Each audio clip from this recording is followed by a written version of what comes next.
नमस्कार बच्चे लोग, स्वागत है आप सभी का क्लास 12th के सॉल्यूशन के 5th लेक्चर में। आज हम लोग क्या क्या पढ़ने वाले हैं उस पर थोड़ी सी नजर डालते हैं।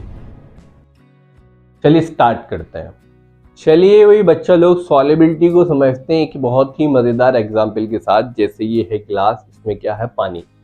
ठीक है, इस गिलास में जो पानी है इसमें मैंने 1 चम्मच चीनी डाली। ठीक है, चीनी डालेंगे तो क्या होगा, इस गिलास के पानी में वो चीनी घुल जाएगी। तो चीनी का पानी में घुलना या सॉल्यूट का सॉल्वेंट में घुलना क्या कहलाता है, डिसोल्यूशन। इस प्रोसेस को क्या कहते हैं, डिसोल्यूशन। ठीक है, अब 1 चम्मच और चीनी डाल दी तो ये और घुल गई। तो ये जब तक पानी इस चीनी को घोल रहा है तो इस पानी को बोलेंगे अनसैचुरेटेड सॉल्यूशन। अब ऐसे ही चीनी डालते रहिए, 2 चम्मच, 3 चम्मच, 4 चम्मच, 5 चम्मच। एक स्टेट ऐसी आएगी जिस चीनी का जो है पानी में घुलना बंद हो जाएगा। उस टाइम पे इस सॉल्यूशन को क्या बोलेंगे, सैचुरेटेड सॉल्यूशन। अब इसके बाद अगर आप चीनी डालोगे कांस्टेंट टेम्परेचर पे तो क्या होगा, यहाँ पे आपको क्रिस्टल फॉर्म होने लगेंगे। इस प्रोसेस को क्या बोलते हैं, किसकी क्रिस्टल, शुगर के यानी कि चीनी के। इस प्रोसेस को क्या बोलते हैं, क्रिस्टलाइजेशन। ठीक है, ये 4 टर्म्स आपको मैंने बता दिए, इसको कोई पूछता नहीं है लेकिन आपकी जानकारी में होने चाहिए। तो अब बात करते हैं जो बताया है। चलिए भाई बच्चों लोग बात करते हैं सॉल्युबिलिटी की।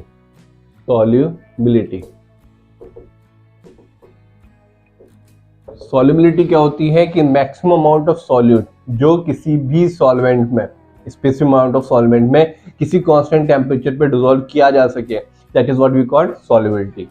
दोबारा डेफिनेशन देखिए, the maximum amount of solute that can be dissolved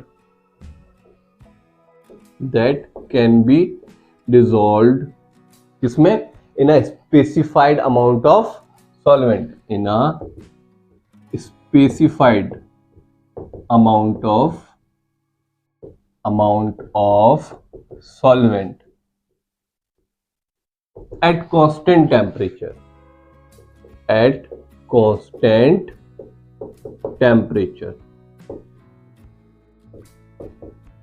is known as what, is known as, बताइए क्या कहलाता है, solubility।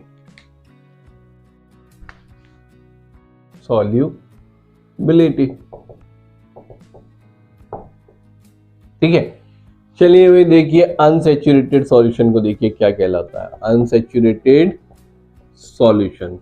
अभी मैंने क्या बताया था भाई, वो सॉल्यूशन जिसमें सॉलिड डिसॉल्व हो सके। ठीक है, किसी कांस्टेंट टेम्परेचर पे। हमने क्या करा था, पानी में चीनी डाली थी, चीनी डाले तो घुल जा रही थी, चीनी डाले तो घुल जा रही थी। जब तक घुल जा रही है उसको बोलेंगे unsaturated solution. a solution in which more solute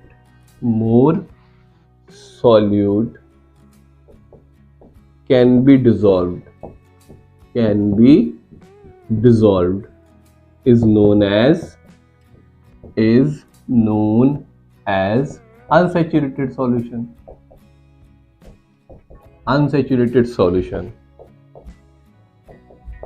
ठीक है, अभी तक हमने क्या करा, गिलास में पानी लिया, पानी में चीनी डाली, चीनी को घुलने को बोलते हैं डिसोल्यूशन। और जब तक वो घुल रही है तो सॉल्यूशन को बोलेंगे अनसैचुरेटेड सॉल्यूशन। एक टाइम ऐसा आएगा, एक पॉइंट आपको ऐसा मिलेगा जब वो चीनी का पानी में घुलना बंद हो जाएगा, रुक जाएगा, तो उसको क्या बोलते हैं, वो सॉल्यूशन को क्या बोलते हैं, सैचुरेटेड सॉल्यूशन। क्या लिख लीजिएगा भाई, एट कांस्टेंट टेम्परेचर, क्योंकि अगर टेम्परेचर बढ़ा दोगे तो फिर से घुलना शुरू हो जाएगा। ठीक है भाई, जैसे हम लोग चाशनी बनाते हैं तो चाशनी में क्या करते हैं, हीट बढ़ा देते हैं तो और ज्यादा वो थिक लिक्विड बन जाता है, शुगर सिरप बन जाता है, इसलिए at constant temperature. Saturated solution क्या होता है भाई, सैचुरेटेड सॉल्यूशन देखिए भाई, a solution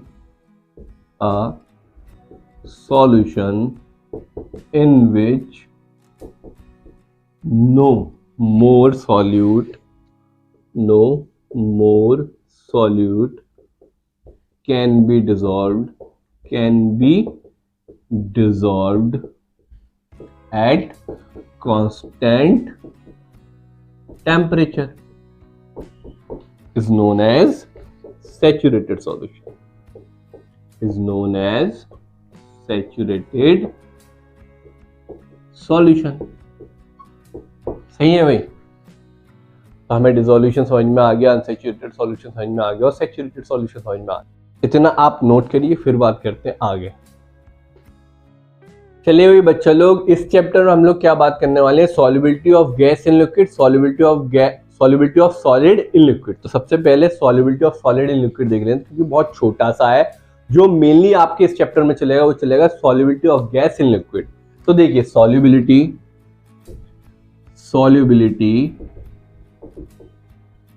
of solid, solid क्या होगा? Solute in liquid. ठीक है, लिक्विड क्या है? सॉल्वेंट है। यहां एक बहुत ही प्यारी सी बात समझिएगा कि अगर सॉल्यूट जो सॉलिड है वो किसी लिक्विड में घुलता है, यानी कि सॉल्यूट का सॉल्वेंट में घुलना अगर एक्सोथर्मिक प्रोसेस है। एक्सोथर्मिक प्रोसेस क्या होती है? जिसमें हीट निकलती है। ठीक है, अगर एक्सोथर्मिक प्रोसेस है तो क्या होगा? सराउंडिंग का टेम्परेचर बढ़ाने पे सॉल्युबिलिटी घट जाएगी, पहली चीज। दूसरी चीज, अगर सॉलिड का यानी कि सॉलिड सॉल्यूट जो है उसका पानी में या लिक्विड में घुलना क्या है? एंडोथर्मिक प्रोसेस है। तो सराउंडिंग का टेम्परेचर यानी कि टेम्परेचर बढ़ाने पे सॉल्युबिलिटी क्या होगी? बढ़ेगी। अभी मैं आपको समझा दूंगा, बहुत बहुत डीपली आपको समझा दूंगा, अभी लिख लिए आप। क्या है? इफ डिसोल्यूशन क्या होता है? घुलना, सॉल्यूट का सॉलिड में घुलना। ठीक है, डिसोल्यूशन ऑफ सॉल्यूट कौन सा है? Solute in liquid is an, कौन सी प्रोसेस भाई? एंडोथर्मिक पहले ले रहे हैं। एंडोथर्मिक में क्या होता है? हीट देनी पड़ती है, endothermic process. Then on increasing temperature, कौन सा temperature? Surrounding temperature. On increasing temperature solubility क्या होगी? आपकी बढ़ जाएगी। On increasing temperature solubility increases. कैसे? पहले ये समझ लिए, दूसरा वाला हम लोग बाद में समझेंगे कि यानी कि एक्सोथर्मिक में क्या होगा, पहले ये समझ। चलिए भाई इस चीज को समझते हैं, यानी कि अभी हम बात करते हैं एंडोथर्मिक प्रोसेस की, यानी कि जब सॉल्यूट सॉलिड में घुल रहा है तो क्या है? एंडोथर्मिक प्रोसेस है। जैसे मान लिया कोई सॉल्यूट है, वो पानी में या लिक्विड में घुलता है, वो क्या है? हीट उसको चाहिए, अगर हीट मिलेगी तो वो ज्यादा घुलेगा। ठीक है, अब आपने क्या करा? उसकी सराउंडिंग का टेम्परेचर बढ़ा दिया, तो हीट फ्लो कहां से करती है? High temperature to lower temperature. ठीक है, अगर ये जो है इसको क्या चाहिए? हीट चाहिए। आपने सराउंडिंग का टेम्परेचर बढ़ा दिया तो ये क्या करेगा? अपने सराउंडिंग के टेम्परेचर से हीट ले लेगा और इसकी सॉल्युबिलिटी क्या होगी? बढ़ जाएगी। वहीं इसके विपरीत, मतलब इसके अपोजिट में क्या होगा? अगर कोई प्रोसेस एक्सोथर्मिक यानी का सॉल्यूट का सॉलिड में घुलना एक्सोथर्मिक प्रोसेस है, इसमें क्या हो रहा है कि प्रोसेस कंप्लीट कब होगी? जब सॉल्यूट सॉलिड में घुलेगा और उससे जो हीट निकलेगी, उस हीट निकल जाएगी, तब आपकी प्रोसेस कंप्लीट होगी, तब आपका डिसोल्यूशन कंप्लीट होगा। ठीक है, आपने क्या किया? अगर सराउंडिंग का टेम्परेचर बढ़ा दिया तो ये क्या होना था? सॉल्यूट जब सॉलिड में घुलता, उससे जो हीट निकलती, तब वो प्रोसेस कंप्लीट होती है। लेकिन आपने सराउंडिंग का टेम्परेचर ही बढ़ा रखा है। जब टेम्परेचर बढ़ा रखा है सराउंडिंग का, तो ये हीट निकलेगी कैसे? अगर निकलेगी नहीं तो प्रोसेस कंप्लीट भी नहीं होगी। इससे क्या होगा? सॉल्युबिलिटी घट जाएगी। ठीक है, जितनी होनी चाहिए उतनी नहीं होगी। अगर if dissolution of solute in liquid is an क्या है? Exothermic process. एक्सोथर्मिक कौन सी होती है? जिसमें हीट निकलती है, एक्सोथर्मिक प्रोसेस। ठीक है, देन ऑन इंक्रीजिंग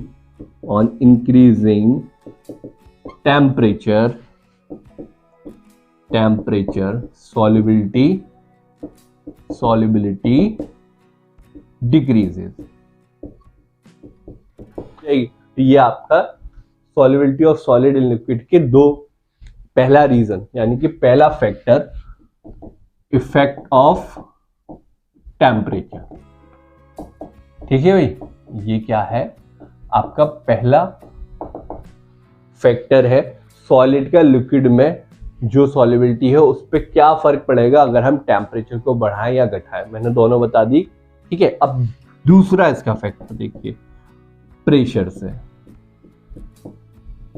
तो देखिए भाई, प्रेशर जो होता है सॉलिड पे, जो सॉल्यूट है वो सॉलिड स्टेट में है तो उसका प्रेशर पे कोई फर्क नहीं पड़ता। प्रेशर उस पर बढ़ा दें घटा दें कोई फर्क नहीं पड़ने वाला। तो इस पे क्या होगा, नो इफेक्ट। कब, जब सॉल्यूट सॉलिड इफेक्ट, जब सॉल्यूट सॉलिड स्टेट में होगा तो प्रेशर का कोई फर्क नहीं पड़ेगा। Solubility of solid in liquid में प्रेशर का कोई इफेक्ट नहीं होगा। इतना लिखिए। फिर बात करते हैं solubility of gas in liquid की। चलिए वही देखते हैं सॉल्युबिलिटी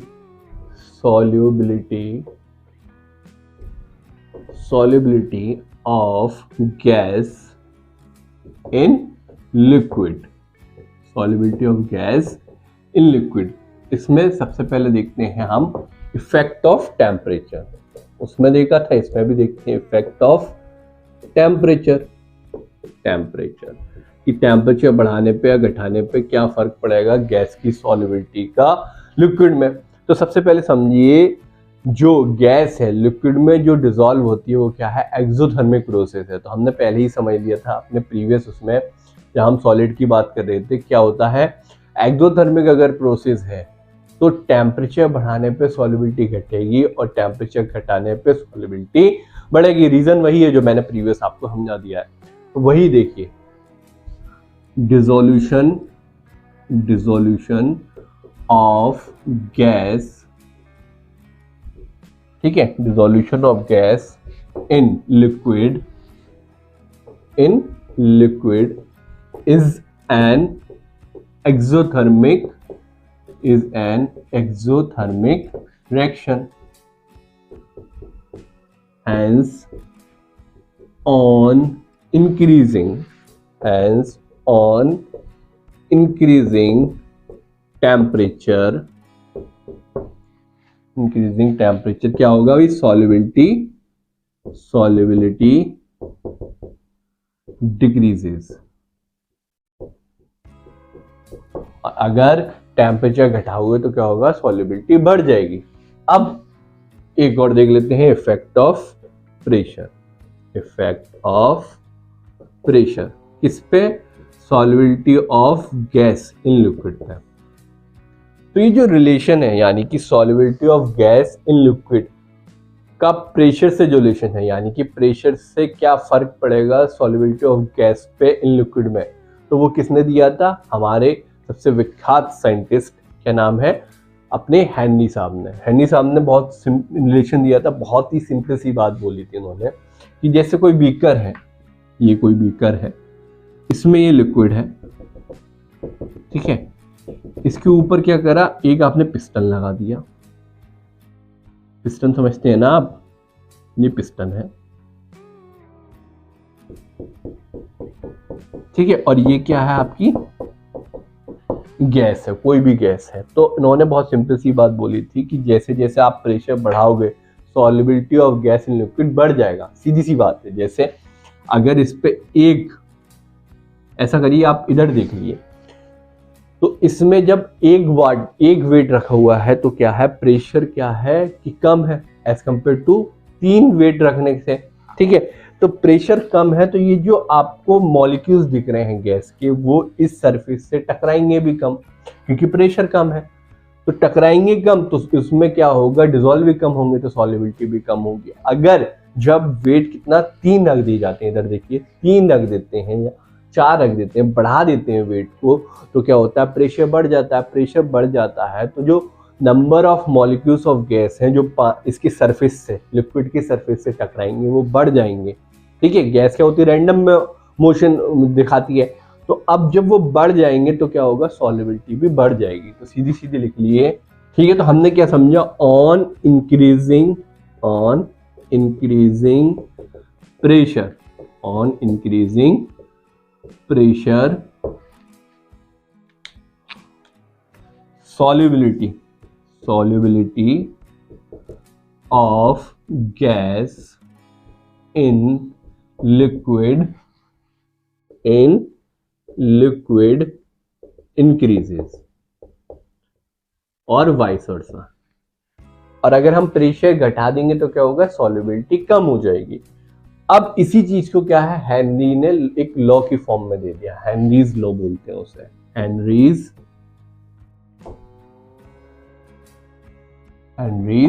लॉ। बड़ा ही सिंपल सा लॉ है। यहां देखिएगा, ये इसी एग्जांपल में देख लीजिएगा, ये आपका क्या है, लिक्विड है, ये आपके गैस के मॉलिक्यूल्स हैं, ये ऊपर जो दिख रहे हैं आपको, ये गैस मॉलिक्यूल्स हैं, ठीक है भाई। तो इन्होंने क्या बोला, इन्होंने बहुत सिंपल सी बात बोल दी कि solubility of a gas, solubility of a gas is directly proportional. यहां देखिए ना क्या हो रहा है, प्रेशर बढ़ाने पे सॉल्युबिलिटी बढ़ रही है, घटाने पे घट रही है, इसको क्या बोलते हैं, डायरेक्ट रिलेशनशिप बोलते हैं। तो क्या है, solubility of a gas is directly proportional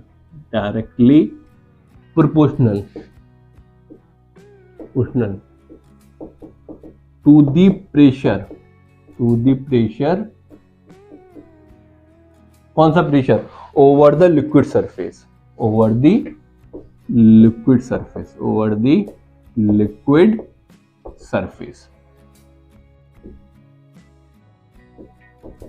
क्या दिया, solubility of a gas is directly proportional to the pressure over the liquid surface.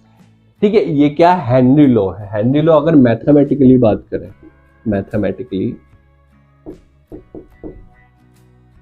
तो क्या होता है, P प्रेशर जो इस पे लग रहा है, X यहां पे क्या है, मोल फ्रैक्शन है। देखिए यहां पे समझिएगा, बहुत सिंपल सी बात है कि यहाँ पे कंसंट्रेशन का मोल फ्रैक्शन ही टर्म क्यों लिया, क्योंकि हमारा इजी हो जाएगा क्वेश्चन करने में, इसलिए हमने मोल फ्रैक्शन लिया है, सिर्फ सिंपल हो जाएगा। बाकी हम मोलरिटी भी ले सकते थे, मोलरिटी भी ले सकते थे, ठीक है। और अगर आपको क्वेश्चन में मोलरिटी में या मोलरिटी में दे रखा है तो आप उसको मोल फ्रैक्शन में कन्वर्ट कर लिए, बहुत सिंपल हो जाते हैं क्वेश्चन करना। देखिए इधर मोल फ्रैक्शन में क्यों लिया है, यहाँ पे क्या है, ये जो मॉलिक्यूल्स हैं ये इसमें डिसॉल्व हो रहे हैं, तो इसका क्या होगा, इसकी नंबर ऑफ मोल्स होगा कुछ, ठीक है। मान लिए इसकी नंबर ऑफ मोल्स है कैपिटल N, और इसकी जो नंबर ऑफ मोल्स इसमें डिसॉल्व हुए, गैस के मोल्स जो डिसॉल्व हुए वो मान लिए N है। तो ये मुझे बड़ा इजी हो गया बताना सॉल्युबिलिटी का कि इसके कितने मोल्स इसमें डिसॉल्व हो रहे हैं, टोटल में डिसॉल्व हो रहे हैं, यानी कि इस टोटल सॉल्यूशन में। तो टोटल कितना हो जाएगा, N+N।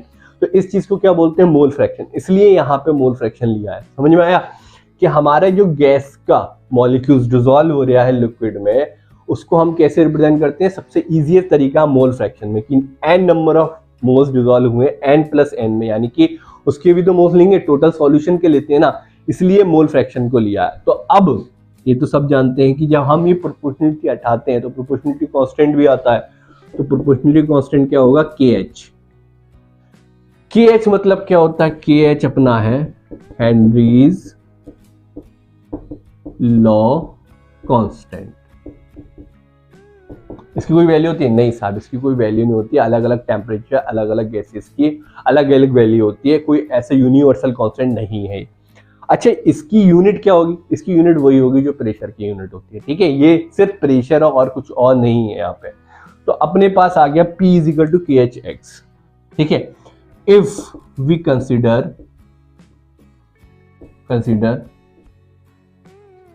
प्रेशर = कांस्टेंट, अगर मैंने क्या मान लिया, प्रेशर को मैंने कांस्टेंट मान लिया, अगर मैं कांस्टेंट मान लेता हूं तो ये प्रेशर क्या कर दूं, मैं 1 के बराबर कर देता हूं, KH = X हो गया, ठीक है। तो अपना KH = क्या हो गया, X के बराबर होता है। X क्या आ गया अपना 1/KH, यानी कि इनवर्स रिलेशनशिप, ठीक है। यहां तक आ गया अभी समझ में। अब एक बहुत खूबसूरत सा रिलेशनशिप आपको बना के देते हैं, ऑन इंक्रीजिंग, ये जो एरो है इसका मतलब होता है इंक्रीजिंग टेम्परेचर बढ़ाओगे तो सॉल्युबिलिटी क्या होगी, बढ़ेगी घटेगी, गैस की क्या सीखा था यहाँ पे, घटेगी।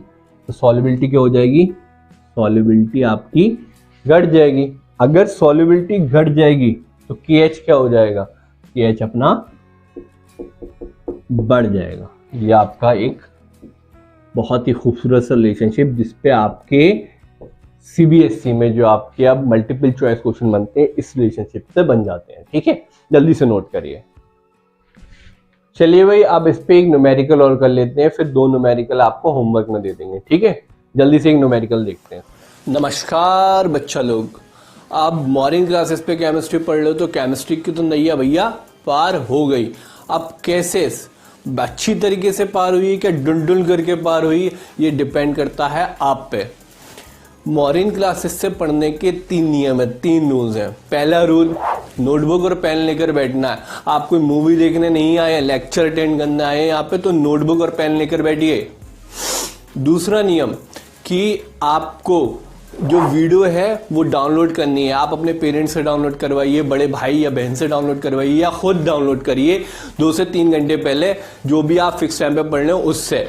और तीसरा और सबसे ज़्यादा इंपॉर्टेंट रूल वो क्या है, वो है कि रेगुलर एट फिक्स टाइम आपको डेली वीडियो तो देखनी है। डेली 30 मिनट का वीडियो आएगा, उससे कम का ही रहेगा 30 मिनट से, आपको डेली देखना है, लेकिन एट फिक्स टाइम पे देखना है। फिक्स टाइम का मतलब क्या है, मैं आपको 6 टाइम दे रहा हूँ, 3 से 3:30, 4 से 4:30, 5 से 5:30, ये 3, 7 से 7:30, 8 से 8:30, 9 से 9:30।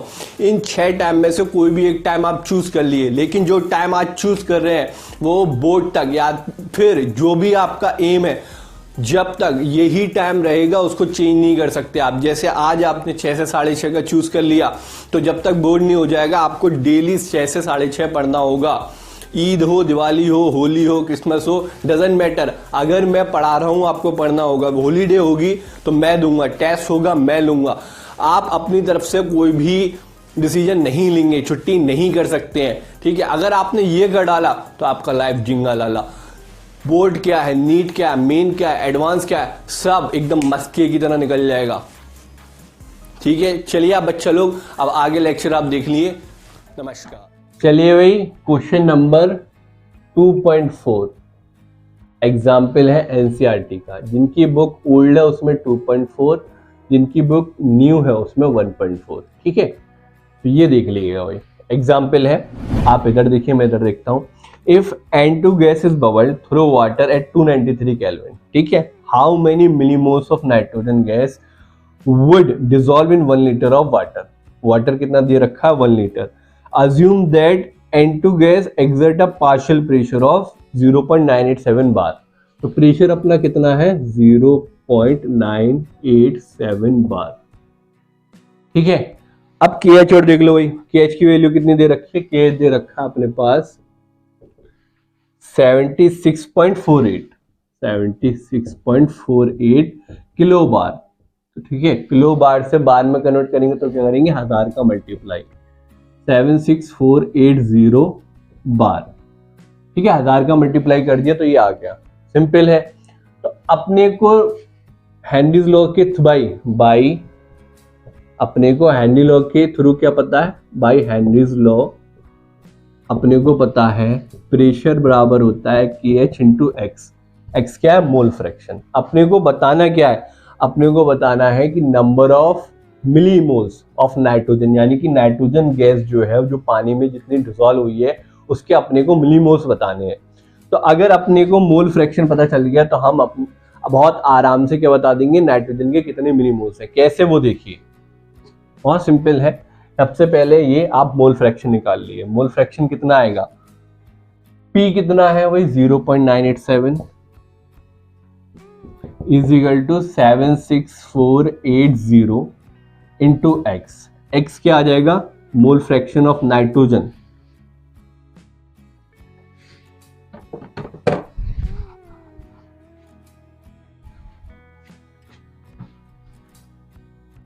देखिए x कितना आएगा, 0.987 अपॉन 76480।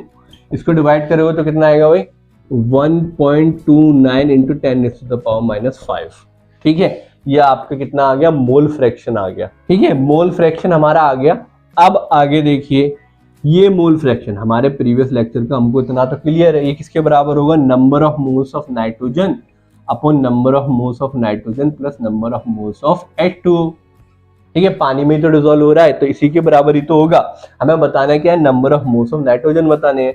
ये हमें पता है number of moles of H2O कितने हैं, पता है हम लोगों को। उन्होंने क्या बोला है कि वाटर कितना है, उन्होंने बोल दिया है, वॉल्यूम दे दिया वाटर का 1 लीटर, जबकि उन्हें क्या देना था, वेट देना था वाटर का 1 किलोग्राम। तो ये क्या करी है, एनसीईआरटी ने यहाँ गलती कर दी है।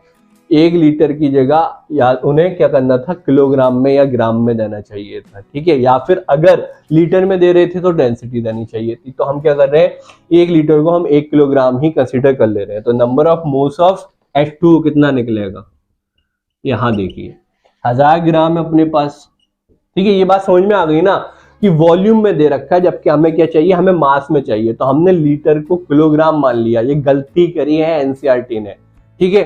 तो यहाँ पे आप क्या करेंगे, given mass upon molar mass, इसको डिवाइड करेंगे तो ये कितना आता है भाई, 55.55।